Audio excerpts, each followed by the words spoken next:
नमस्कार दोस्तों, ऑक्टापैड रिदम में आपका स्वागत है। तो चलिए चलते हैं इस पैच की प्लेइंग की ओर। उससे पहले आपसे एक छोटी सी रिक्वेस्ट है कि अगर आप इस चैनल पर नए हैं तो कृपया इस चैनल को सब्सक्राइब करें और बेल आइकन दबाना ना भूलें ताकि न्यू अपडेट आपको मिलता रहे।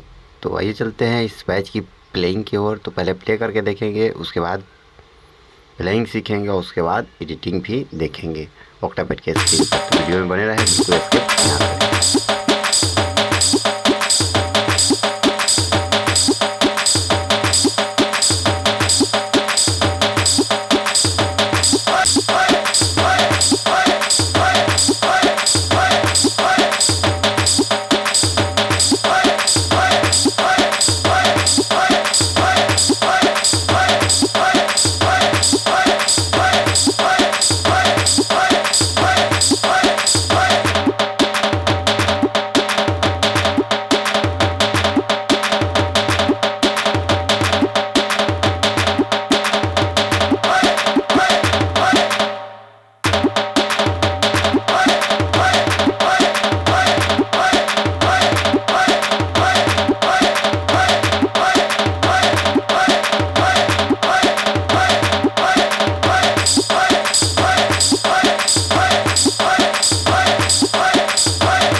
तो आइए देखते हैं इस पैच की प्लेइंग बिल्कुल स्लो मोशन में।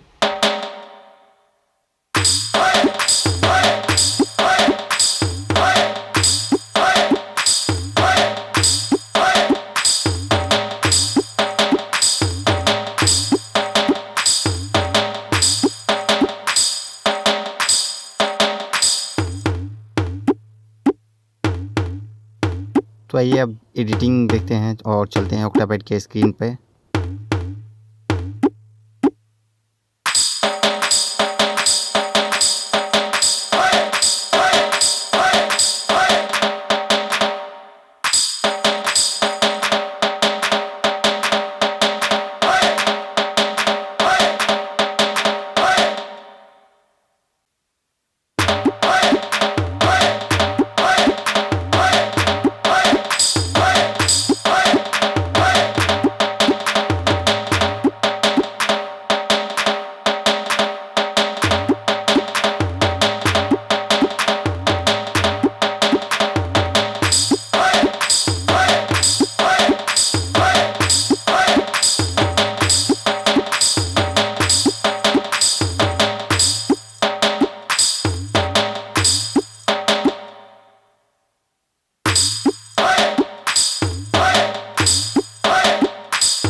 तो आइए चलते हैं ऑक्टापैड के स्क्रीन पर और देखते हैं इस पैच की एडिटिंग।